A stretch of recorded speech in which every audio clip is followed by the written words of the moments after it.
والسماء بنيناها بأيد وإنا لموسعون والأرض فرشناها فنعم الماهدون ومن كل شيء خلقنا زوجين لعلكم تذكرون ففروا إلى الله إني لكم منه نذير مبين ولا تجعلوا مع الله إلها آخر إني لكم منه نذير مبين كذلك ما أتى الذين من قبلهم من رسول إلا قالوا ساحر أو مجنون أتواصوا به بل هم قوم طاغون فتول عنهم فما أنت بملوم وذكر فإن الذكرى تنفع المؤمنين صدق اللہ العظیم۔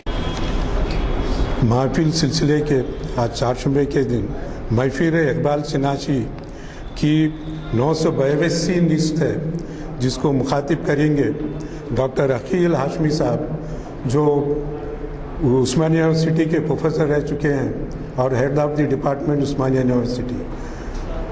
اللہ تعالیٰ سے دعا ہے کہ وہ لوگ اتنا ٹائم نکال کے ہمارے پاس آتے ہیں، اللہ ہم ان کے لیے we can't O them any thing accept we pray for ہم، ان کے لیے دعا کرتے ہیں کہ اللہ تعالیٰ ان سب کو شفا صحت و تندرستی سے رکھے اور ہم کو مخاطب کرنے کی آخر تک ہم کو اللہ تعالیٰ اس کی نعمت ہم کو سرفراز عطا فرمائے۔ اللہ تعالیٰ عقیل ہاشمی صاحب کو بھی شفا صحت و تندرستی عطا فرمائے۔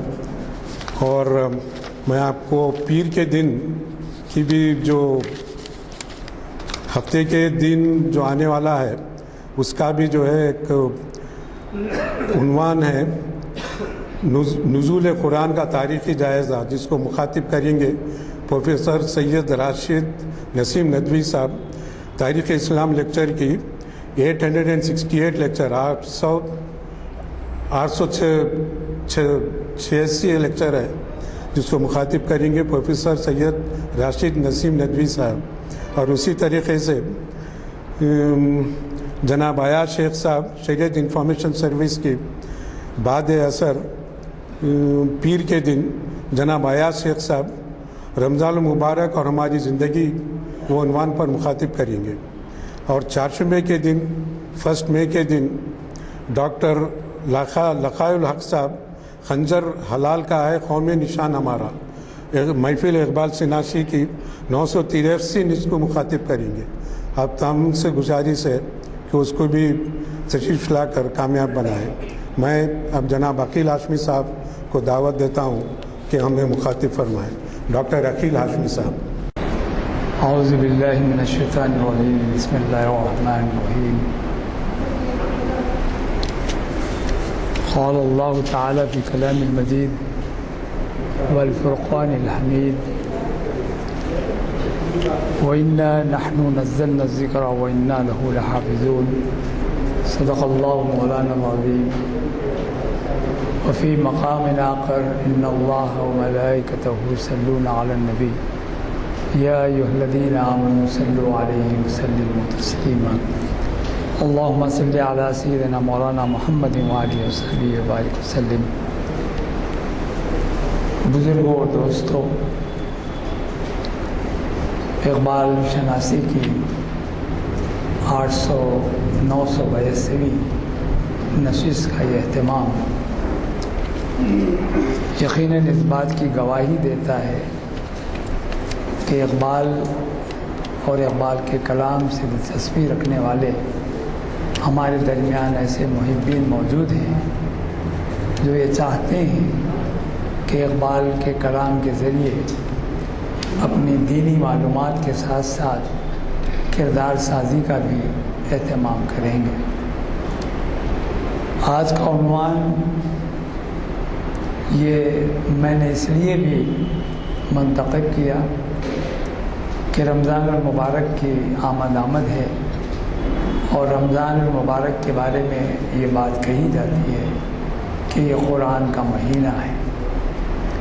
ظاہر ہے قرآن کے مہینے میں مومن کا جو کردار یا اس کی عادت و اطوار، اس کی معمولات میں جو امتیاز پیدا ہو جاتا ہے، اس کے ناطے بہت پہلے اقبال نے بھی ایسے محسوسات کو اپنے قلب پر محسوس کیا، اور انہوں نے اپنی شاعری، اپنے کلام کے ذریعے سے مسلمانوں کو بالخصوص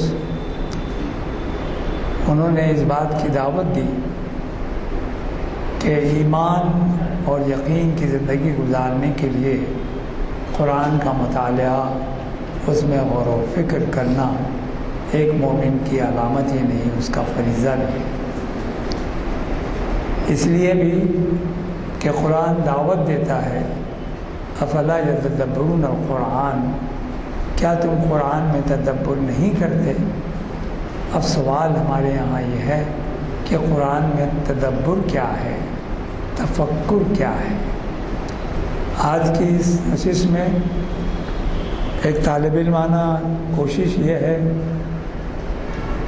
کہ اقبال نے جو یہ شعر کہا، جس کا مصرع میں نے اس کا عنوان بنایا،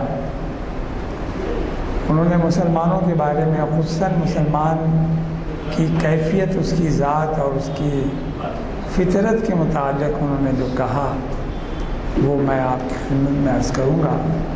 انہوں نے کہا تھا، یہ بات کسی کو نہیں معلوم کہ مومن، یہ بات کسی کو نہیں معلوم کہ مومن قاری نظر آتا ہے، حقیقت میں ہے قرآن۔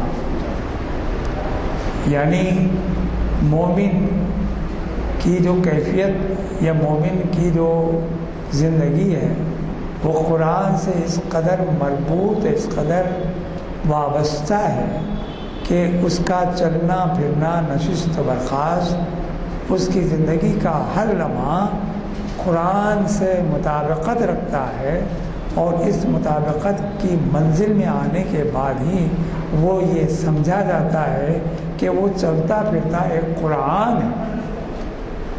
تبھی تو انہوں نے کہا تھا کہ مسلمان کی کیفیت کیا ہے اور مسلمان کی فطرت کیا ہے، اور پھر سب سے اہم بات یہ کہ قرآن کا جو نزول ہوا، رمضان میں جو نزول قرآن اکرم قرآن مجید ہوا، اس کی کیفیت کا اندازہ ہم کر نہیں سکتے۔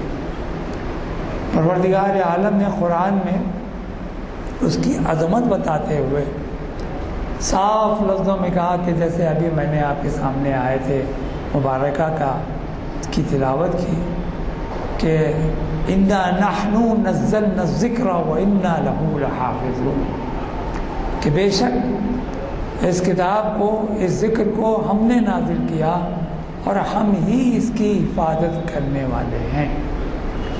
ظاہر ہے کوئی چیز آپ کے ہاں ہوتی ہے تو اس کی حفاظت بھی آپ کے درپیش ہوتی ہے۔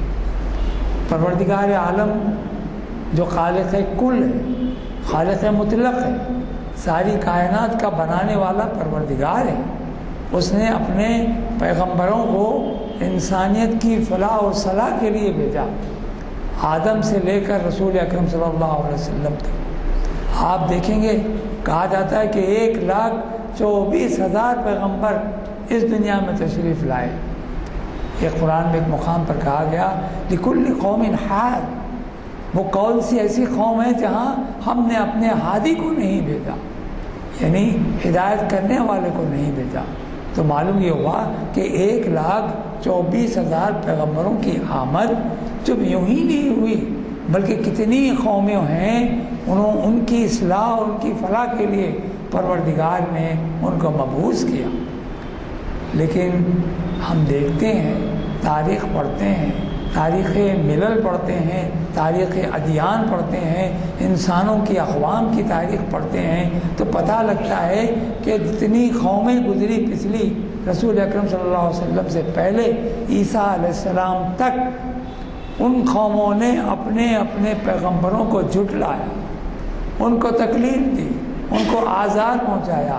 حد یہ ہے کہ پروردگار کے غصے سے وہ ان کو سابقہ ہونا پڑا۔ چنانچہ یہ تفسیرات تو آپ سب جانتے ہیں کہ موسیٰ علیہ السلام کی قوم پر کیا عذاب آیا، موسیٰ علیہ السلام کے بعد یونس علیہ السلام کی قوم پر کیا عذاب آیا۔ ہر پیغمبر کے ساتھ یہ جو عذاب الہی کی آمد ہے، اس سے پہلے بشارت الہی بھی تو تھی، خوشخبریاں بھی تھیں، ان کو زندگی گزارنے کے طریقے بتانے کے لیے ایک نبی اور رسول بھی آیا، لیکن ان قوموں نے ان ادیان کو ماننے والوں نے اس کا انکار کیا۔ قوم کا انکار دراصل خدا کا انکار، رسول کا انکار خدا کا انکار ہے۔ آپ کو پتہ ہے، قرآن کی تلاوت کیجئے تو آپ کو معلوم ہوگا کہ قرآن میں اللہ تعالیٰ فرماتا ہے وَمَن يُطِعِ الرَّسُولَ فَقَدْ أَطَاعَ اللَّهَ، کہ جس نے رسول کی اطاعت کی گویا اس نے خدا کی اطاعت کی۔ اب خدا کی اطاعت کیا ہے؟ تو معلوم ہے کہ اس کی بندگی ہے۔ ایک بات دوستوں بزرگوں یاد رکھیے کہ پروردگار نے توحید پرستی اور اپنی عبادت کے لیے ساری دنیا کی انسانیت کو، ساری دنیا کے اقوام کو، ساری مخلوق کو پیدا کیا۔ ایک انسان ہی نہیں بلکہ چرند پرند جمادات و نباتات، ہر ذرہ پروردگار کی ثنا و حمد کرتا ہے۔ لیکن انسان کو یہ شرف ملا، یہ عزت ملی، یہ اعزاز ملا کہ وہ پروردگار کی پہچان کرنے کے لیے عقل و فکر کا ایک ایسا عنصر اپنے درمیان رکھتا ہے کہ جس کے ذریعے سے وہ پروردگار کے قریب بھی ہوتا ہے۔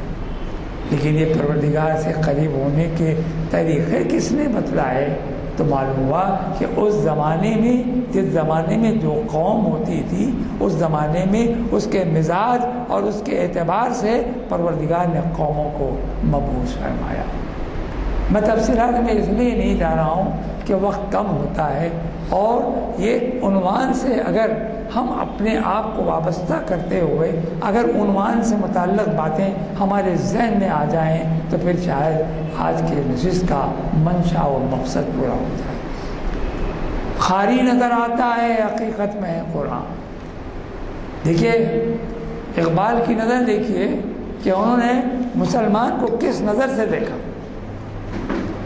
انہوں نے لکھا، ہر آن ہے مومن کی نئی شان نئی آن، گفتار میں کردار میں اللہ کی برہان۔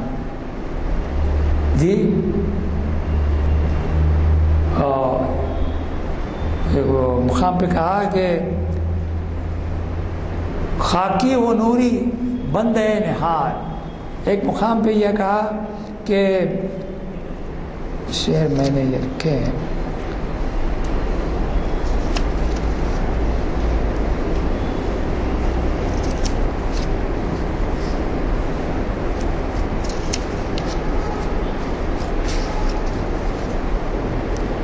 انہوں نے کہا کہ اپنے من میں ڈوب کر پا جا سراغ زندگی، اپنے من میں ڈوب کر پا جا سراغ زندگی، تو اگر میرا نہیں بنتا نہ بن اپنا تو بن۔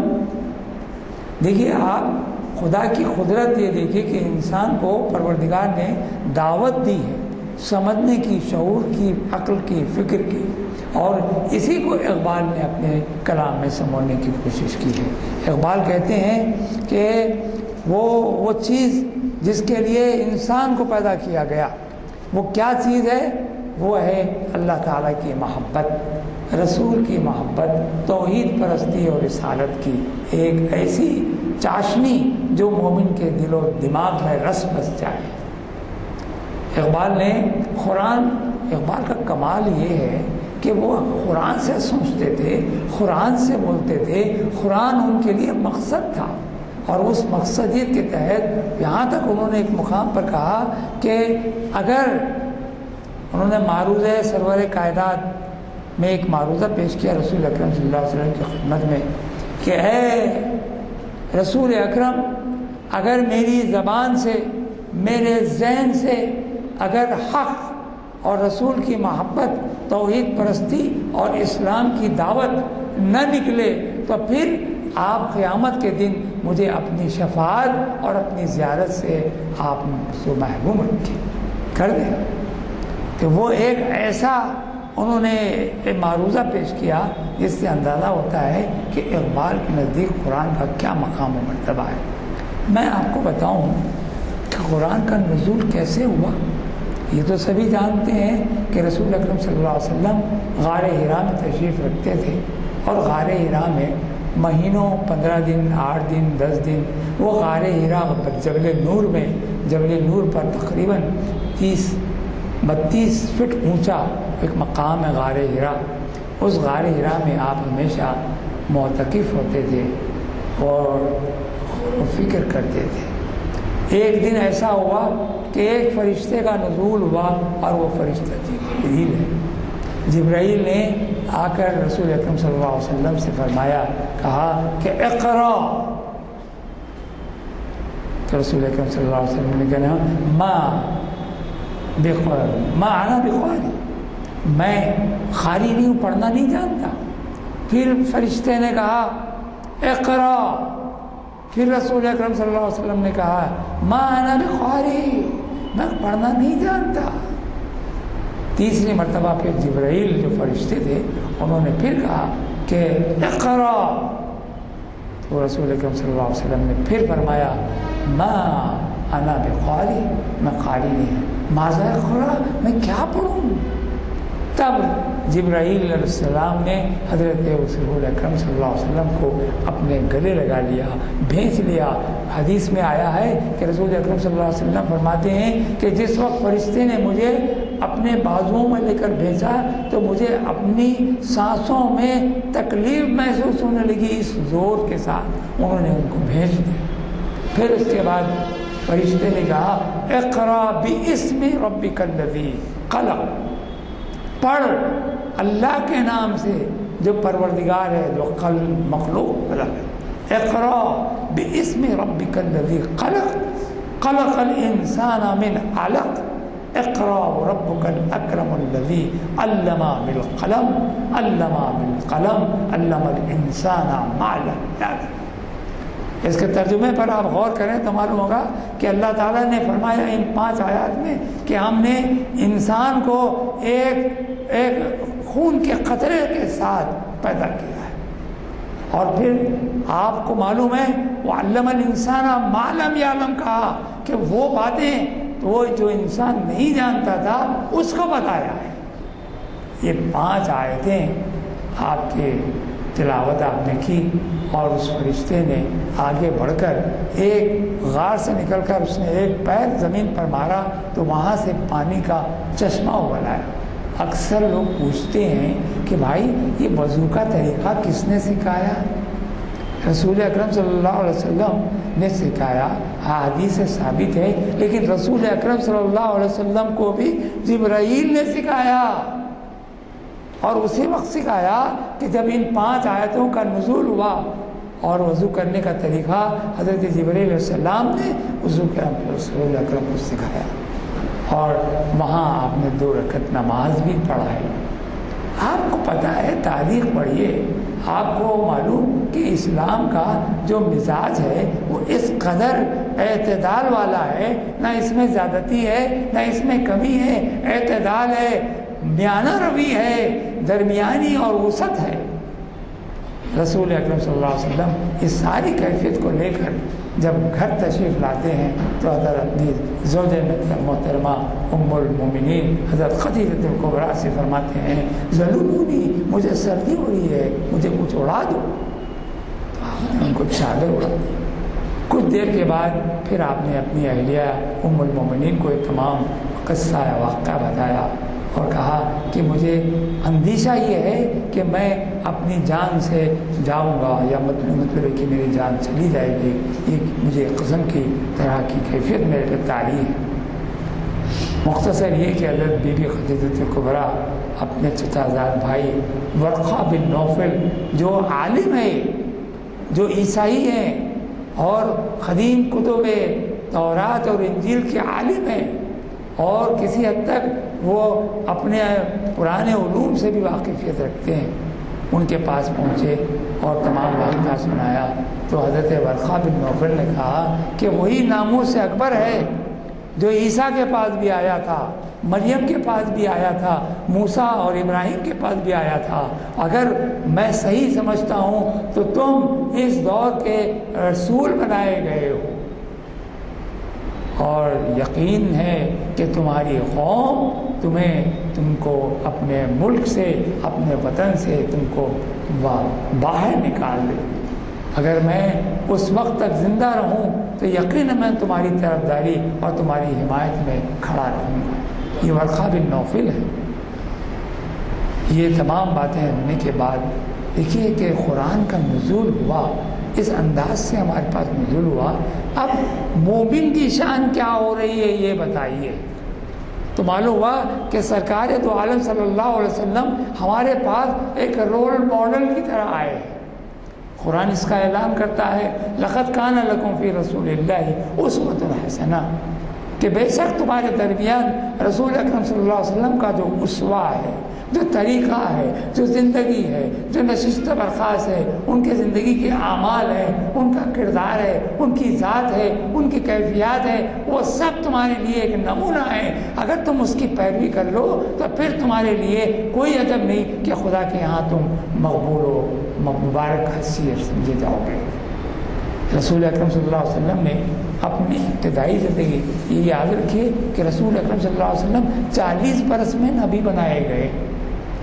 40 برس تک کیا کیا اس کا بھی تو اندازہ کیجیے۔ تو معلوم ہوا کہ جس قوم میں آپ مبعوث ہوئے ہیں وہ قوم اپنے مزاج کے اعتبار سے بڑی شدید، بلکہ اپنے آپ کو فصیح، عرب کے معنی فصیح کے ہیں، قابل کے ہیں، اور دوسروں کو ان کے اندر اتنا غرہ تھا یا ان کو اتنا غرور تھا یا اپنے آپ میں اتنے اپنے آپ کو اعلیٰ سمجھتے تھے کہ سب اپنے آپ کو عرب اور عرب سے باہر کی دنیا کو عجم، گونگے، جن کو بولنا نہ آئے، سمجھنا نہ آئے۔ تو یہ تفاخر، یہ تدبر ان کے پاس اور اس قدر غرور تھا کہ وہ کسی کو اپنے قاتل میں نہیں لاتے تھے۔ ایک بات اور بھی بتا دوں کہ پروردگار کا مزاج یہ ہے کہ جب جو قوم جس انداز سے زندگی گزارتی ہے اسی طرح کے پیغمبروں کو مبعوث کیا جاتا ہے یا ان کو معجزے دیے جاتے ہیں۔ موسیٰ علیہ السلام کے زمانے میں جادو کا زور تھا، موسیٰ علیہ السلام کے زمانے میں جادو کا زور تھا، تو موسیٰ علیہ السلام کو کیا عطا کیا گیا؟ ایک ایسا، ویسے تو کئی معجزے ہیں آپ کے، لیکن 2 معجزے جس کا قرآن میں بھی ذکر ہے اور دوسرے احادیث سے بھی ہم کو اس بات کا اندازہ ہو جاتا ہے۔ ایک وہ معجزہ تھا کہ آپ اپنے جیب میں ہاتھ ڈالتے یا بغل میں ہاتھ ڈالتے اور نکالتے تو آپ کی ہتھیلی ید بیضا جسے کہتے ہیں انڈے کی طرح چمکدار روشن نظر آتی تھی۔ لوگ حیران ہو جاتے تھے، تو لوگ سمجھتے تھے کہ یہ جادو ہے۔ اسی طرح آپ کے ہاتھ میں جو عصا تھا، جو لکڑی تھی، جو آپ کا ڈنڈا تھا جس کو آپ ٹیک کر چلا کرتے تھے، جس کو آپ سہارا لیتے تھے، وہ جب اللہ کے حکم سے زمین پر ڈال دی گئی تو وہ ایک اژدہا بن گیا۔ سبحان کا لفظ آیا ہے، سانپ، اور یہ حکم ہوا یہ معجزے لے کر فرعون کے پاس جاؤ۔ فرعون کے پاس کیوں جاؤ؟ کہ قرآن یہ اعلان کرتا ہے کہ وہ وحدہ لا شریک ہے، اس میں کسی کی ذات شریک نہیں۔ اللہ تعالیٰ کو 2 باتوں سے بڑا غصہ آتا ہے، 2 باتوں سے بڑے خفا ہوتے ہیں، 2 باتوں سے ان کو جلال آتا ہے۔ ایک وہ کہ اس کی ذات میں کسی کو شریک کیا جائے۔ اگر وہ وحدہ لا شریک ہے تو اس کی ذات میں جو ایکا و تنہا ہے، جس کو ہم اٹرنل کہتے ہیں، ہمیشہ رہنے والا، دائم و قائم، حی القیوم، زندہ اور قائم رہنے والا. یہ بات آپ کو ذہن میں ہونا چاہیے کہ قرآن کا بھیجنے والا خود اپنا تعارف بھی کرواتا ہے. قرآن کا تعارف بعد میں اور قرآن ہی میں اپنا تعارف کرواتا ہے.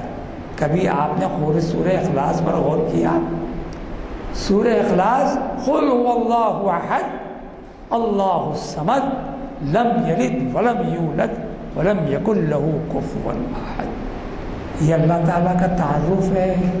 ذرا غور فرمائیے، نبی اکرم صلی اللہ علیہ وسلم کی زبان اقدس سے یہ کہا جا رہا ہے، قل کہہ دیجئے پیغمبر، قل هو اللہ احد، وہ اللہ ایک ہے، اللہ الصمد بے نیاز ہے. آپ دیکھیے پروردگار عالم اپنا تعارف قرآن میں یوں پیش کر رہا ہے، لم یلد ولم یولد، اس کو نہ کسی نے جنا اور کسی کا وہ بیٹا، وہ ہمیشہ قائم و باقی رہے گا. اور سورہ قل ہی پر کیا قرآن میں ذرا اور چلتے چلتے آگے بڑھتے جائیے. کیا آپ نے آیت الکرسی میں بھی غور کیا؟ آیت الکرسی دراصل اگر آپ اس کے معنوں کے حساب سے غور و فکر کے ساتھ قرآن کے معنوں کو پڑھتے ہوئے اللہ کی کبریائی کا اندازہ کریں تو آپ کو معلوم ہوگا کہ آیت الکرسی صحیح معنی میں پروردگار کا ایک ایسا مکمل تعارف ہے کہ جس سے مومن کی زندگی وابستہ کر لی جائے تو روشن و تابناک ہو جائے.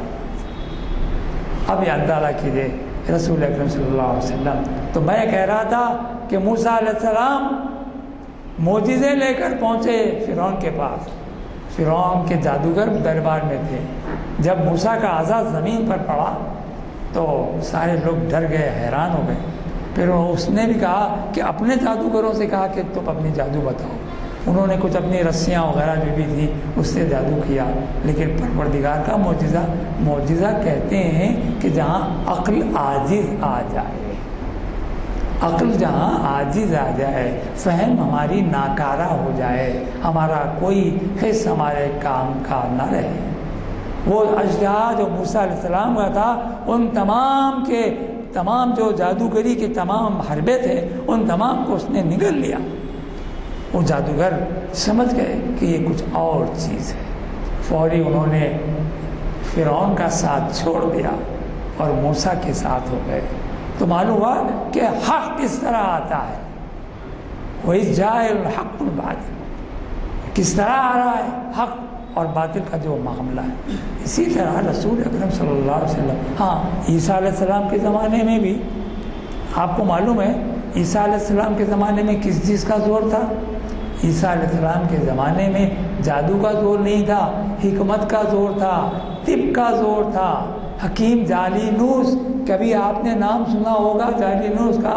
وہ ایک ایسا بڑا حکیم تھا، اس نے کچھ جڑی بوٹیوں سے اس طرح کی ایک دوا ایسی بنائی تھی کہ جس کے بارے میں اس کا دعویٰ تھا کہ اگر کوئی مر جائے تو اس کی دوا سے پھر شاید دوبارہ سانس لینے لگے اور زندہ ہو جائے. ایسے موقع پر پروردگار کے پیغمبر حضرت عیسیٰ ابن مریم وہ خود ایک معجزے کی صورت سے تشریف لائے. کہیں آپ نے سنا کہ بغیر باپ کے، اسی وجہ سے ہمارے جو عیسائی لوگ ہیں ایک خدا کی ماننے کی جگہ خدا کا بیٹا اور جبرائیل کو روح القدس کے نام سے یاد کرتے ہیں. ٹرینیٹی تثلیث جسے کہتے ہیں، ان کی پوجا یا ان کی عبادت یا ان کو مانتے ہیں. تو آپ کو اندازہ ہوگا کہ عیسیٰ علیہ السلام نے وہ قوم باذن اللہ کا جب اعلان فرماتے ہیں تو مردہ جی اٹھتا ہے.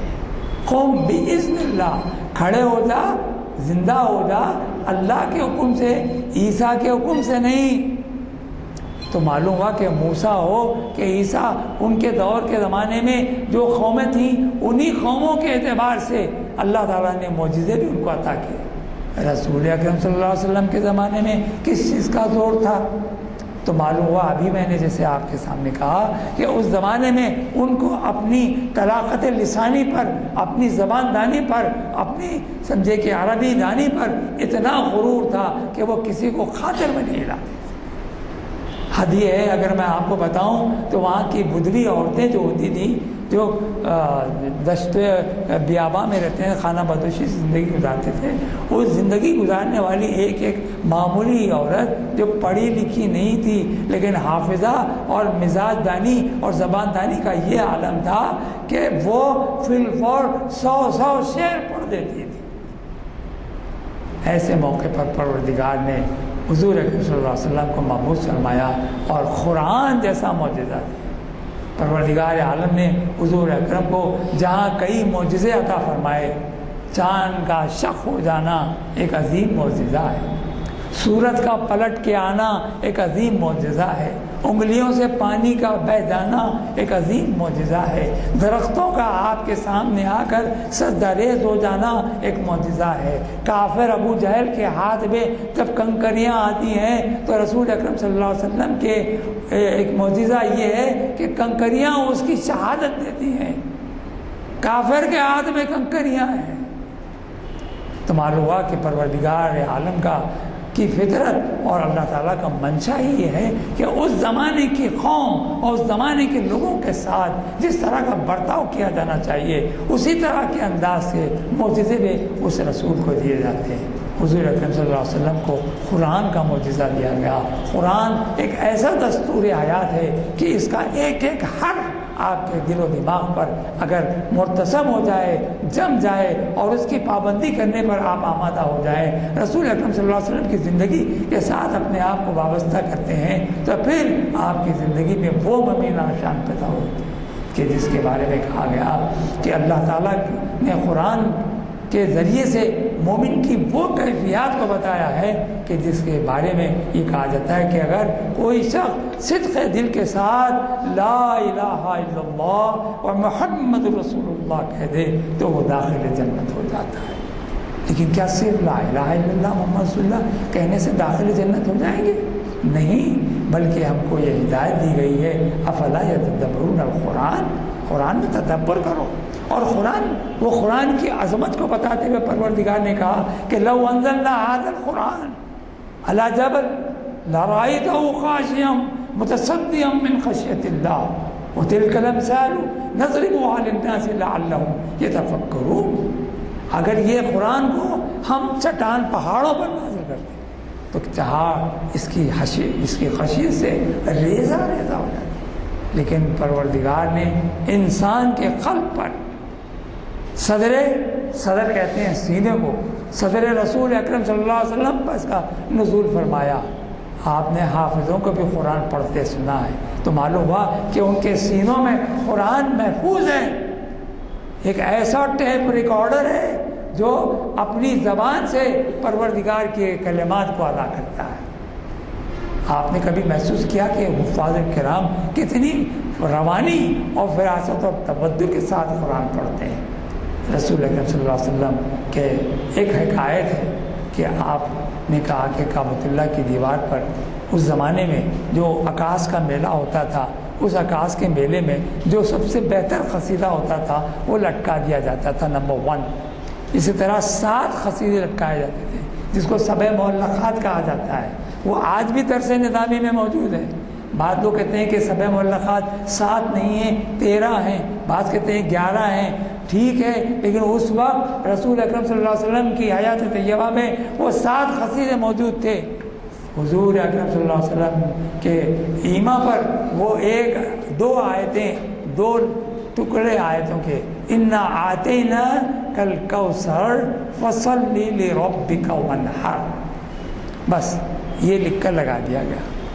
اس زمانے کا شاعر اعظم لبید ابن حارث تھا، اس کا گزر ہوا، اس نے کہا عجیب بات تھی کہ عربوں میں ہر چیز میں جہاں ان کے اندر جاہلیت تھی، جہاں ان کے اندر تشدد تھا، ان کے ساتھ خون ریزی تھی، لڑکیوں کو دفن کرنے کا معاملہ تھا، عورتوں کے ساتھ بے عزتی کے ساتھ برتاؤ تھا، سب بہادری بھی تھی، وعدہ بھی تھا اور اپنے بات کے دھنی بھی تھے، اور جس چیز کو وہ صحیح سمجھتے تھے اس کی قدر بھی کرتے تھے۔ چنانچہ لبید نے جب دیکھا کہ یہ 7 قصیدوں کے ساتھ ایک چھوٹا قصیدے کی طرح ایک 2 ٹکڑے لکھے ہوئے ہیں آیت کہتے ہیں دراصل نشانی کو، آیت اللہ کی نشانی، آیتیں اللہ کی نشانیاں، قرآن آیتوں کی ایک مکمل کتاب ہے، آیت، اس کی صورتیں موجود ہیں، اس کی آیتیں موجود ہیں۔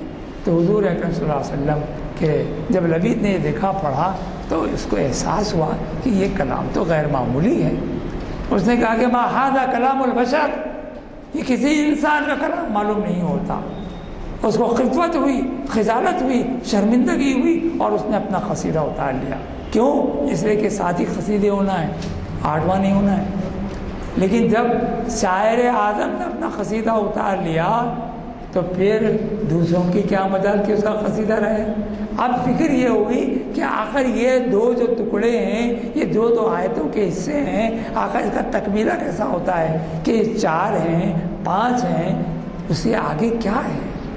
لیکن جب تیسرا ٹکڑا انا اعطیناک الکوثر فصلی لربک وانحر ان شانئک هو الابتر، یہ ایک مکمل صورت ہے۔ وہ اتنی مکمل صورت ہے کہ بعض لوگ مفسرین نے اس پر کتابیں لکھ دی ہیں کہ حضور اکرم صلی اللہ علیہ وسلم کو صاحب کوثر بنایا گیا ہے۔ اب اس کی تعریف تو انا اعطیناک الکوثر، یعنی ہم نے بے شک آپ کو کوثر عطا کیا ہے۔ یہ کوثر کیا ہے؟ یہ تو جنتوں میں بہنے والی وہ نہریں ہیں جو جنتوں کے لیے ان کا حق نکالتی ہیں، ان کو سیراب کرتی ہیں، ان کو ان کی دل خواہی کے ساتھ بڑی پیاس جو لگی ہوئی ہے، تشنگی ہے، اس کو وہ لوگ سیراب کرتے ہیں۔ یہاں میرا کہنے کا مقصد یہ کہ جب رسول اکرم صلی اللہ علیہ وسلم نے دعوت اسلام دی اور صحابہ اکرام نے اس کو قبول کیا تو ان پر ہمہ اقسام کے آزار، ہمہ اقسام کی مصیبتیں، تکالیف۔ حضرت بلال کو گرم لیٹ پر لٹایا جاتا، ذرا اندازہ کیجئے کہ گرم ریت پر اگر ہم پیر نہیں رکھ سکتے، ان کو لٹا کر ان کی چھاتی پر پتھر رکھ دیا جاتا تھا، لیکن اس کے باوجود ان کی زبان سے احد احد احد کی آواز آتی۔ حضرت سمیہ کو ان کی ناف میں نیزہ چبو دیا گیا، اس سے ان کی شہادت ہو گئی۔ ہمہ اقسام کے مصعب ابن عمیر ایک رئیس زادے ہیں، جب انہوں نے اسلام قبول کیا تو ان کی والدین نے ان کے ایک وقت میں وہ پیرہن جو پہنتے تھے ہزاروں درہم کا ہوتا تھا۔ ایسا ناز و نام میں پڑھنے والا شہزادہ جب اسلام لاتا ہے تو اس کی والدہ، اس کا والد یہ کہہ کے کہ تم ہمارے دین سے پھر گئے ہو، انکار کر رہے ہو ہمارے معبودوں کا، تم ایک ایسے دین کی پیروی کر رہے ہو کہ جس کا خدا دکھائی نہیں دیتا، اور ایک ایسے رسول کو تم اپنا رہبر مانتے ہو کہ جس کے بارے میں ہم کو اس بات کا شبہ ہے کہ وہ مجنون ہے، نعوذ باللہ، وہ جادوگر ہے۔ اور ایک محض شرم کو بچانے کے لیے ایک ٹکڑا ٹاٹ کا تہبند کے طور پر ان کو بند دیا گیا اور ان کو گھر سے نکال دیا گیا۔ وہ شہزادے ہیں، لیکن اندازہ کیجیے کہ اسلام لانے والوں کے لیے کتنی مصیبتیں ہوئی۔ لیکن ان تمام مصیبتوں کے باوجود جب قائم اور باقی رہنے والی کیفیتیں پیدا ہو جاتی ہیں، اسلام میں استقامت پیدا ہو جاتی ہے، رسول کی اتباع کرنے کا حق اور اس کی شعور پیدا ہو جاتا ہے، تو پھر اس کے لیے ہر مصیبت ہیج ہو جاتی ہے۔ جو مخالفت کرتے تھے قرآن، دیکھیے قرآن پڑھتے تھے تو لوگوں کو بعض قریش کے سرداروں نے کہا کہ محمد صلی اللہ علیہ وسلم جب کلام پڑھتے ہیں تو ان کو مت سنو، بلکہ اپنے کانوں میں روئی کے ٹھونس لو تاکہ ان کی آواز نہ جائے۔ عشا نامی ایک شاعر تھا، وہ یمن سے آ رہا تھا، سن کے آپ کی دعوت اسلام کو، تو اس کو سرحد پر روک دیا گیا مکے کی اور کہا کہ تم اس سے محمد صلی اللہ علیہ وسلم سے نہ ملو کیونکہ وہ بہت بڑے جادوگر ہیں۔ اس شخص نے کہا کہ میں تو ان سے ملنے کے لیے آیا ہوں اور ان سے میں کچھ انعام و اکرام حاصل کرنا چاہتا ہوں۔ وہ اس کے جواب میں بڑے بڑے سرداران قریش نے عشا کو 100 سرخ اونٹ دے کر اس کو کہا کہ تم واپس چلے جاؤ یمن کو، لیکن مکے میں داخل نہ ہو اور محمد صلی اللہ علیہ وسلم سے تم نہ ملو۔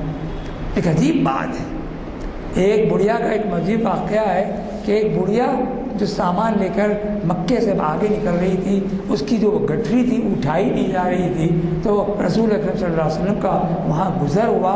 آپ نے کہا کہ اے ماں، اے بوڑھی عورت، کیا یہ تیرا جو سامان ہے میں اٹھا دوں تیرے لیے؟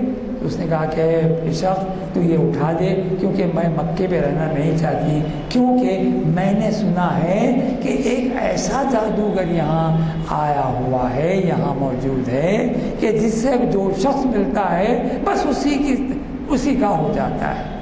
میں نہیں چاہتی کہ وہ شخص سے میرا سابقہ ہو، وہ شخص کو میں دیکھنا اور اسے ملنا نہیں چاہتی. میں اس سے اجتناب کرتے ہوئے، اس سے بچ کر مکہ چھوڑ کر چلی جا رہی ہوں، تاکہ اس کا سامنا بھی نہ ہو اور اس کو میں دیکھ بھی نہ لوں. آپ خاموشی اختیار کیے. پھر آپ نے کہا کہ تو ضعیف ہے، یہ گٹھری اگر تو کہے تو تو جہاں رکنا چاہتی ہے مکے سے باہر، میں وہاں تک تیرے ساتھ چلتا ہوں گٹھری اٹھا کر. رسول اکرم صلی اللہ علیہ وسلم اس بوڑھیا کی گٹھری اٹھا لیتے ہیں اور پھر اس دور تک جاتے ہیں جہاں تک وہ جانا چاہتی ہے. جب وہ پہنچ جاتی ہے تو کہتی ہے کہ اے نوجوان، اے میرے ہمدرد، اے میرے سامان اٹھانے والے شخص، تو مجھے بتا کہ تو کس خاندان کا ہے، کس قبیلے کا آدمی ہے، اور تو نے کتنی محبت کے ساتھ میرے ساتھ یہ سلوک کیا ہے. تو اس نے کہا کہ اے ماں، اے بوڑھی عورت، تو جس سے بچ کر، تو جس سے خوف کھا کر، جو جس سے دیکھنا اور سننا جس کو پسند نہیں کر رہی تھی، میں وہی شخص ہوں، اور وہ میں محمد ہوں جس کے بارے میں تجھے غلط باور کرایا گیا ہے. اس بڑھیا نے کہا کہ اگر اس کیفیت کا رکھنے والا، اس طرح کی ہمدردی کرنے والا اگر محمد جو رسول بن کر آیا ہے، تو یقیناً وہ خدا کا بھیجا ہوا ہی ہوگا. میں تجھ پر ایمان لاتی ہوں اور آج سے تیری ہی پیروی کرنا میرا مقصود ہو جائے گا. تو یہ کہنے کا منشا میرے بزرگوں یہ دوستوں یہ ہے کہ مسلمانوں کے لیے آج ضروری ہے کہ اپنے تشخص کے لیے، اپنی پہچان کے لیے، اپنی ایک سمجھے ذات کی پہچان کے لیے، اپنے قبیلے، اپنے خاندان، اپنے ملک، اپنے ملت کی پہچان کے لیے ایک ایسا ہتھیار اپنے ساتھ رکھے کہ جس کا نام سنت محمدیہ صلی اللہ علیہ وسلم. آج آپ اس کی پیروی کر لیں تو کیا عجب کہ جو جہاں کہا گیا کہ اقبال نے کہا کہ قاری نظر آتا ہے حقیقت میں ہے قرآن. قرآن کے معنی یہ کہ قرآن کے معنی تو پڑھنا ہے، قرآن کے معنی زیادہ پڑھنے والے. قرآن کو اس لیے قرآن کہتے ہیں کہ وہ زیادہ پڑھی جاتی ہے، لیکن یہاں مقصد یہ ہے کہ تم پر جو نازل ہوئی ہے قرآن، وہ تمہارے لیے دستور حیات ہے، تمہاری زندگی کا ایک مشعل راہ ہے، تمہارے لیے ہدایت کا چراغ ہے. اور تم رسول اکرم صلی اللہ علیہ وسلم کی زندگی کو اپنا لو اپنی زندگی میں، تو پھر دیکھو تمہاری زندگی کس طرح درون خانہ بھی خوش رہیں گے اور گھر کے باہر بھی تمہارا ایک مقام و مرتبہ ہوگا. ہم آج مادیت کتنے شکار ہو گئے ہیں کہ ہمارے پاس مذہب کی کوئی اہمیت نہیں ہے. ہاں یقیناً نماز کے ہم پابند ہیں، لیکن ہماری نماز بھی کیا نماز ہے؟ کیا کبھی آپ نے غور کیا کہ جب آپ انی وجہت وجیہ للذی فطر السماوات والارض حنیفا وما انا من المشرکین کہہ کر جب رکعت بن لیتے ہیں تو آپ خدا کی جناب میں پہنچ جاتے ہیں. لیکن جناب مجھے کہیے دیجئے کہ جیسے ہی آپ نے رکعت بندی اپنے کاروبار شروع، ذہنی اعتبار سے ہم پراگندہ ہو جاتے ہیں، ہم گھر میں چلے جاتے ہیں، بازار میں چلے جاتے ہیں، ہم اپنی دکانوں میں چلے جاتے ہیں، اپنے خاندان کے احوال میں چلے جاتے ہیں، بیوی بچوں میں چلے جاتے ہیں. حرکتیں تو نماز کی ہو رہی ہیں. وہ ایک سوئی، وہ خشوع، وہ خضوع. وہ خشوع خضوع کیا چیز ہے؟ خشوع کہتے ہیں ایک سوئی کو. یہ تحذر محضر نہیں، متظاہر ہے نہیں کہ اللہ تعالیٰ کا استحضار ہو کہ اللہ تعالیٰ کے سامنے کھڑے ہوئے ہیں. ہم کسی حاکم کے سامنے جب کھڑے رہتے ہیں تو اتنے باادب ہو جاتے ہیں کہ کبھی کبھی ہم سانس بھی آہستہ لیتے ہیں. اس حاکم الحاکمین کے دربار میں پہنچتے ہیں تو کہیں ہم اپنے بدن کو کھجاتے ہیں، کہیں اپنے کپڑے درست کرتے ہیں، کہیں اپنے چہرے کو درست کرتے ہیں، کہیں اپنی ایک سوئی کو بدبخت. کبھی آپ نے غور کیا کہ آپ کی نماز کیا ہے؟ وہ ایک نماز ایسی بھی تھی کہ تیر نکال لیا جاتا تھا، حضرت علی کو ایک تیر آپ کی پنڈلی میں چبھ گیا، اس کو نکالنا چاہا تو بہت تکلیف ہونے لگی، تو بعضوں نے کہا کہ یا علی آپ کو یہ تیر کس طرح نکالا جائے، عمل جراحی کرنا پڑے گا۔ تو حضرت علی نے فرمایا کہ دیکھو اس وقت ایسا کرو کہ جب میں نماز کے لیے کھڑا ہو جاؤں تو تم چاہو تو اس کا عمل جراحی کر لینا۔ آپ نے کہا، اور پھر نتیجہ یہ ہوا کہ جب آپ نماز کے لیے کھڑے ہوئے، یہ محبت کا عالم تھا کہ عمل جراحی سے وہ تیر نکال لیا گیا، آپ کا زخم باندھ دیا گیا، لیکن آپ کو اس قدر محبت کا عالم تھا کہ آپ پروردگار کی جناب میں کھڑے ہیں کہ ایک لمحے کے لیے بھی ادھر آپ کا خیال نہیں آیا۔ صحابہ کرام جب نماز پڑھا کرتے تو پرندے آ کے ان کے سروں پر، ان کے کاندھوں پر بیٹھ جاتے اور کوشش اس بات کی کرتے کہ شاید اپنا گھونسلہ یہاں بنا لے، ایک بت کی طرح کھڑے ہوئے۔ قیام کا عالم یہ ہے، رکوع کا عالم یہ ہے، سجدے کے بارے میں آپ کو بتا دوں کہ سجدہ سب سے زیادہ، سب سے عزیز، سب سے قریب ترین حرکت کا نام ہے کہ پروردگار عالم سے آپ اتنے قریب ہو جاتے ہیں کہ پروردگار عالم آپ سے ہی گفتگو، سبحان ربی الاعلیٰ، پاک ہے وہ ذات، اعلیٰ ہے۔ ارے کبھی اس طرح کی نماز پڑھ کر بھی دیکھو، کبھی اس طرح بھی نماز پڑھو۔ مومن دراصل کیا ہے، قرآن پڑھنا کمال نہیں ہے، قرآن پڑھنا تو یقیناً آپ کا حق ہے، آپ پہ لازم ہے، پڑھنا ہی چاہیے، لیکن قرآن صرف پڑھنے کے لیے نہیں ہے، قرآن تو عمل کرنے کے لیے ہے۔ کیسا عمل کریں گے؟ تو قرآن میں جو ہدایات آئے، قرآن میں جو طریقے آئے۔ اکثر لوگ پوچھتے ہیں نمازوں کے اوقات کیا ہیں، قرآن میں موجود ہے۔ وضو کا طریقہ کیا ہے، حدیث میں موجود ہے۔ نمازیں کتنی رکعتیں ہیں، قرآن میں موجود ہے۔ آپ پڑھتے نہیں ہیں، ہم ادھر ادھر کی باتیں سنتے ہیں، اپنے ذہن کو پراگندہ کرتے ہیں اور مختلف طریقوں سے اپنے طریقے سے نماز پڑھنے کی کوشش کرتے ہیں۔ روز محشر کے جاں گداز بود، اولی مرشد نماز بود۔ اللہ تعالیٰ نے کہا کہ محشر میں سب سے پہلے اگر کسی سے کوئی سوال کیا جائے گا تو وہ نماز کے بارے میں ہوگا کہ تم نے نماز کیا پڑھی، نماز کہتے کیا ہیں، نماز کے مقام تو الگ معاملہ ہے۔ تو اقبال نے جس انداز سے اس بات کو کہی ہے کہ مومن کا شان یہ ہے، مومن کی شان یہ ہے کہ وہ ہر حرکت سے، کردار سے، فطرتی اعتبار سے جب آپ سامنے نکلتے ہیں تو آپ کو دیکھتے ہوئے یہ سمجھ میں آ جائے کہ ایک مسلمان آ رہا ہے۔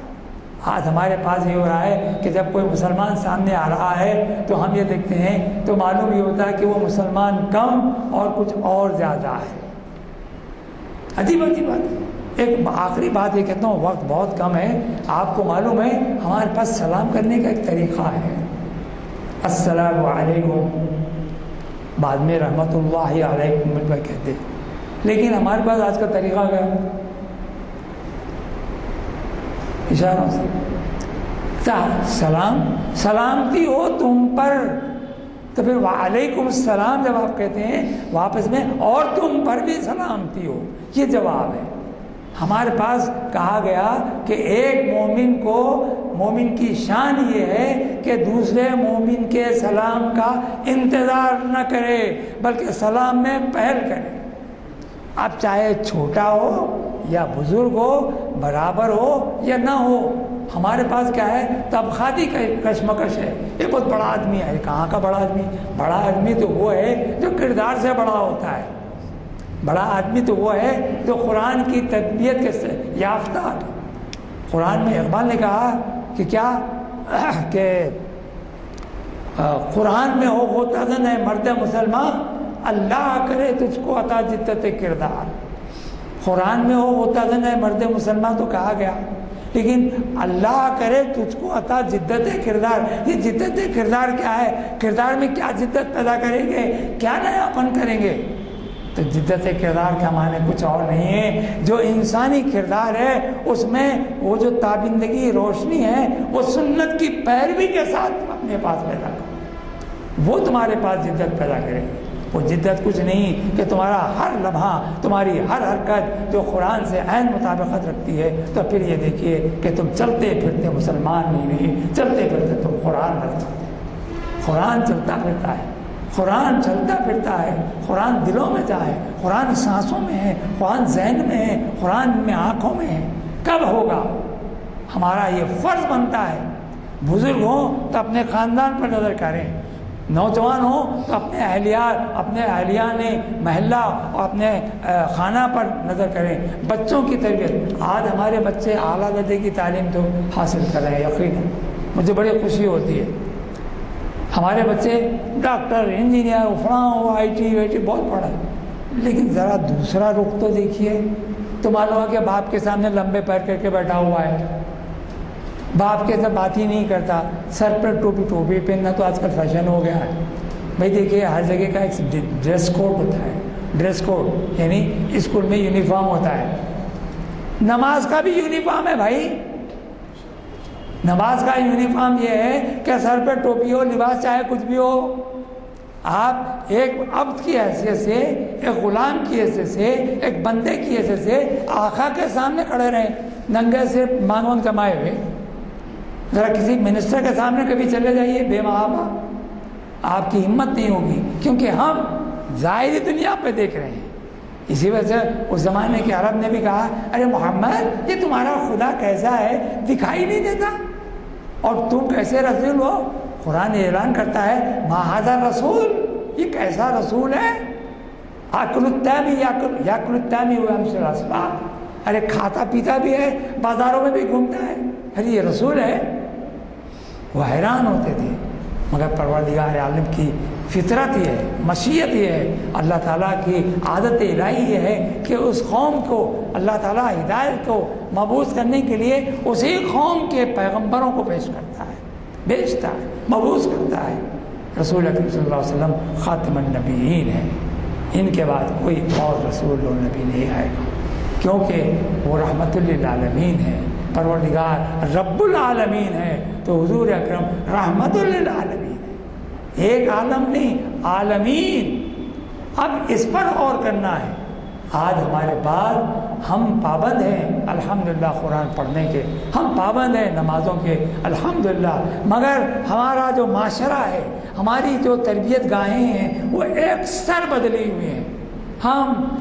میں لباس پر غور نہیں کر، لباس تو کوئی بھی پہن سکتے ہیں، سطر پوچھیے، سطر کے معنی مرد آدمی ناف سے گھٹنے کے نیچے تک کا لباس اس کا چھپا رہے، بس عورت کے لیے جو لباس مقرر ہے وہ، لیکن اس کے آگے آپ کچھ بھی پہن لیجیے، لیکن دل مسلمان ہو، دماغ مسلمان ہو، آپ کی روح مسلمان ہو، لباس سے مسلمان ہونے کا کوئی مزار نہیں ہے۔ تو معلوم یہ ہوا اقبال نے اسی طرح اشارہ کرتے ہوئے کہا ہے کہ یہ بات کسی کو نہیں معلوم کہ مومن قاری نظر آتا ہے حقیقت میں۔ اللہ تعالیٰ نے قرآن میں ایک مقام پہ کہا کہ الا بذکر اللہ تطمئن القلوب، اللہ کے ذکر کے کرو تاکہ تم اطمینان قلب حاصل کرو۔ وہ کون حاصل کرتا ہے؟ تو اللہ تعالیٰ نے فرمایا قرآن میں الا ان اولیاء اللہ لا خوف علیہم ولا هم یحزنون۔ اللہ کے اولیاء، اولیاء کے معنی ولی، ولی کے معنی دوست، اللہ کے وہ دوست ہوتے ہیں جو اللہ سے محبت کرتے ہیں۔ تو ان کے اندر کی کیفیت کیا ہے؟ تو اقبال کے الفاظ میں دکھا کے انہوں نے دعا کی، اقبال نے عطا اسلاف کا سوزے دروں کر، عطا اسلاف کا سوزے درو کر، شریک زمرے لا یحزنو کر، لا یحزنو کسی قسم کا غم نہیں، کوئی فکر نہیں، کیوں کہ پروردگار ہمارے ساتھ ہے، وہ مالک الملک، وہ قادر مطلق ہماری پشت پناہی کرتا ہے، ہماری مدد کرتا ہے، ہمارے لیے ہر طرح کی کمک بن کر ہمارے سامنے آتا ہے۔ تو کہا کہ عطا اسلاف کا سوزے درو کر، شریک زمرے لا یحزنو کر، خرد کی گتھیاں سلجھا چکا میں، اور میرے مولا مجھے صاحب جنو کر۔ اقبال نے دعا کی، اور کس انداز سے دعا کی یہ اندازہ کرنا ہمارے لیے مشکل ہے، کیونکہ ان کے جذبات جو تھے وہ اس قدر مضبوطی کے ساتھ دل میں گھر کر گئے تھے کہ بس پوچھے نہیں۔ کیونکہ اقبال کے کلام میں جو مقصدیت ہے وہ اسلام ہے، وہ مقصدیت کیا ہے؟ ایمان ہے، وہ مقصد کیا ہے؟ یقین ہے۔ آج اگر یقین نہ ہو دنیا میں تو پھر ساری دنیا ناپید ہے۔ یقین کی منزل اول گما صحیح لیکن یقین نہیں ہے تو پھر ساری کائنات نہیں۔ آپ دیکھیے کسی چیز کو پیدا کرنے سے پہلے ایک گمان ہوتا ہے، ارے یہ ہے یہ نہیں ہے۔ جب ہے اور نہیں کی منزل سے آپ گزر کر یقین میں داخل میں ہے، جب ہے کہتے ہیں تو پورے یقین کے ساتھ کہتے ہیں کہ وہ شے یا وہ چیز، وہ آدمی یا وہ چیز ہمارے سامنے ہے۔ تو پروردگار عالم نے یہی تعلیم رسول اکرم صلی اللہ علیہ وسلم کی آیات طیبہ سے دی۔ رسول اکرم صلی اللہ علیہ وسلم کی آیات طیبہ کے بارے میں حضرت بی بی عائشہ ام المؤمنین سے کسی نے پوچھ لیا کہ ام المؤمنین حضور اکرم صلی اللہ علیہ وسلم، رسول اکرم محمد صلی اللہ علیہ وسلم کی حیات کیا ہے؟ تو سوال کرنے والے سے خود رسول ام المؤمنین نے سوال کیا۔ انہوں نے کہا کہ کیا تم نے قرآن نہیں پڑھا؟ کیا تم نے قرآن نہیں پڑھا؟ یعنی سوال کرنے والا پوچھ رہا ہے کہ رسول کی زندگی کیسی ہے، تو آپ سوال کرنے والے سے سوال کرتے ہیں کیا تم نے قرآن نہیں پڑھا؟ تو معلوم ہوا کہ رسول اللہ صلی اللہ علیہ وسلم کی زندگی عین قرآن ہے۔ اگر قرآن پریکٹیکل اور تھیری کے انداز میں سوچیں گے تو قرآن تھیری ہے، لیکن اس کا اگر پریکٹیکل دیکھنا ہے، عملی مظاہرہ دیکھنا ہے، عملی نمونہ دیکھنا ہے تو رسول اکرم صلی اللہ علیہ وسلم کی زندگی اور رسول اللہ صلی اللہ علیہ وسلم کی زندگی دیکھنا ہی نہیں بلکہ اس سے اپنے آپ کو وابستہ کرتے ہوئے آپ کے نقش قدم پہ چلنا ہی مومن کو اپنی معراج بھی پہنچا دیتا ہے، اور ساتھ ساتھ ایک ایسا مومن بنا دیتا ہے جو قرآن کا قاری ضرور ہے لیکن قاری نہیں ہے بلکہ وہ چلتا پھرتا قرآن ہے۔ اسی وجہ سے اقبال نے کئی بات کی کہ یہ بات کسی کو نہیں معلوم کہ مومن قاری نظر آتا ہے، حقیقت میں ہے قرآن۔ اور اس کے بعد انہوں نے ایک مقام پہ کہا ہے کہ جس سے جگر لالہ میں ٹھنڈک ہو شبنم، جس سے جگر لالہ میں ٹھنڈک ہو شبنم، دریاؤں کے دل جس سے دہل جائے وہ طوفان۔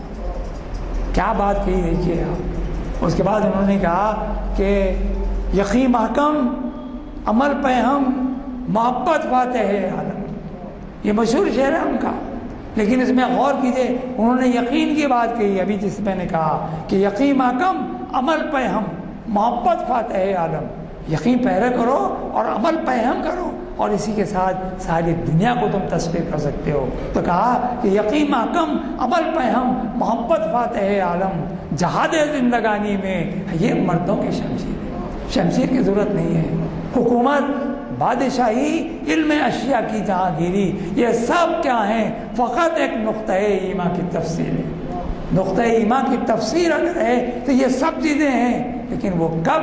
جب تم کو یقین ہو جائے، جب تم کو یقین ہو جائے کہ یہ خدا کا کلام ہے اور خدا کے کلام لانے والے محمد صلی اللہ علیہ وسلم ہمارے نبی و آخر الزماں ہیں، ہمارا ایمان ہے۔ کیونکہ میں اکثر کہتا ہوں کہ لا الہ الا اللہ کہنے والے ساری دنیا میں مل جائیں گے، لیکن حلق سے اترتا نہیں محمد الرسول اللہ۔ آپ مجھے بتائیے کہ آپ برٹرنڈ رسل ہو، مائیکل ایچ ہرٹ ہو، ولیم میور ہو، کئی گوتم بدھ ہو، کئی ایسے لیڈر ہو، کئی ایسے قائد ہیں جو لا الہ الا اللہ ضرور کہیں گے، نہیں ہے کوئی معبود مگر اللہ، لیکن جب بات آتی ہے محمد الرسول اللہ بولنے کی تو وہاں صحیح معنی میں ڈگمگا جاتے ہیں، ایک زلزلہ آ جاتا ہے اور وہیں آپ کو پہچان مل جاتی ہے کہ مومن کون ہے اور غور ہے مومن کون ہے۔ مومن کون ہے؟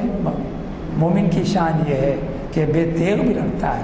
انہوں نے کہا ہے مقام پر اقبال نے کہ مومن ہو تو بے تیغ بھی لڑتا ہے سپاہی۔ یہ بے تیغ لڑنا پھر کسی موقع سے کہا جائے گا کہ بے تیغ لڑنا کیا ہے، یہ لڑنا کیا ہے؟ اگر آپ غور کریں تو اپنی زندگیوں میں بھی جدوجہد کرنے کی ضرورت ہے۔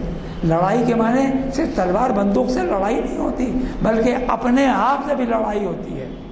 کبھی کبھی ہم جب نماز کے لیے نکلتے ہیں تو کچھ ایسے درمیان میں کام آ جاتے ہیں جس کو ہم پسے پوچھ کر دیتے ہیں نماز کو اور اپنے دوست کے ساتھ اس کام کے لیے آگے بڑھ جاتے ہیں، تو معلوم کیا ہوا آپ کے پاس اس کی اہمیت زیادہ ہے دنیا داری کی اور خدا کے احکام کی، رسول کی پیروی کی اہمیت آپ پاس نہیں ہے۔ آج اس کو بدلنے کی ضرورت ہے، اس ذہن کو آپ مبذول کرنے کی ضرورت ہے۔ جب آپ کا کردار بنے گا اور آپ کے کردار میں جو نورانیت پیدا ہو جائے گی اس کا کہنا ہی کیا، کیونکہ پروردگار نے کہا ہے کہ وما ایک ایسی چیز اللہ تعالیٰ نے کہا قرآن میں کہ قرآن کیا چیز ہے. قرآن کے بارے میں تو ابھی آپ کو میں نے کہہ دیا. اقبال نے ایک مقام پہ کہا ہے کہ کتاب زندہ قرآن حکیم، یعنی وہ کتاب زندہ قرآن حکیم، حکمت او لا یزالستو قدیم، ایسی کتاب ہے کہ جس کو زوال نہیں ہے اور نہ ہی وہ پریشان انتشار کی کیفیت سے دوچار ہوگی. پھر اس کے بعد کہہ رہے ہیں کہ نوع انسان را پیام آخری، انسانیت کے لیے سب سے آخری پیغام ہے. نوع انسان را پیام آخری، اور کیا حامل رحمت للعالمین. اس کے حامل کون ہیں؟ حامل یعنی اٹھانے والے. آج آپ بھی تو اٹھانے والے ہیں. قرآن کو صرف سر پر قسم کھانے کے لیے اٹھانا ہم کو یاد ہے، لیکن قرآن کے حامل نہیں بن سکتے. اسی وجہ سے اقبال نے کہا کتاب خواں ہے مگر صاحب کتاب نہیں. کتاب خواں ہے مگر صاحب کتاب ہے. صاحب کتاب کی تو منزل اور ہے، لیکن ہم کتاب خواں بھی. ہم قرآن پڑھتے کہتا ہوں ارے قرآن پڑھنے کے طریقے 2 منٹ میں بتا دیتا ہوں آپ کو. قرآن کا پڑھنے کا حق ہے. قرآن آپ سے مطالبہ کرتا ہے کہ مجھے پڑھیے. کیسے پڑھیے؟ تو کہا جاتا ہے، بزرگوں نے کہا کہ کم سے کم سال میں 1 قرآن ختم کرنا ہے لازماً. 1 ہم پڑھ لیتے. دوسرا یہ مہینے میں 1، ہفتے میں 1، 3 دن میں 1، کم سے کم روزانہ 3 آیتیں تو پڑھ لیتے. وصلی اللہ تعالیٰ علیہ محمد وآلہ وسلم.